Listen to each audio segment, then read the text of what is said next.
ایک دن حضرت شیخ عبد القادر جیلانی المعروف غوث اعظم رحمت اللہ علیہ اپنے شاگردوں کے ہمراہ ایک بستی سے گزر رہے تھے۔ راستے میں ایک خاتون زار و قطار رو رہی تھی۔ حضرت نے اس خاتون سے رونے کا سبب پوچھا تو وہ بولی، میرے بیٹے کو کچھ دن پہلے جنات نے اغوا کر لیا ہے۔ میں نے بہت کوشش کی مگر میرا بیٹا واپس نہیں آیا۔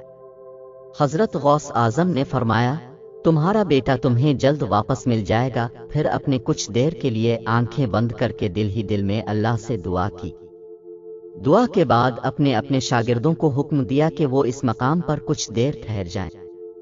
کچھ وقت بعد وہاں ایک جن حاضر ہوا جس کے ہاتھ میں ایک لڑکا تھا۔ وہ جن کانپتے ہوئے حضرت کی خدمت میں حاضر ہوا اور معافی کی درخواست کی۔ حضرت نے پوچھا، تم نے اس لڑکے کو کیوں قید کیا؟ جن نے جواب دیا، یہ ہماری بستی کے قریب سے گزر رہا تھا اور ہم نے اسے اٹھا لیا۔ ہمیں نہیں معلوم تھا کہ یہ کسی اللہ کے ولی کا معتقد ہے۔ جب ہمیں آپ کا علم ہوا تو ہم اسے فوراً لے کر حاضر ہوئے۔ حضرت غوث اعظم نے جن کو نصیحت کی کہ آئندہ کسی بے گناہ کو نقصان نہ پہنچانا اور لڑکے کو اس کی ماں کے حوالے کر دیا۔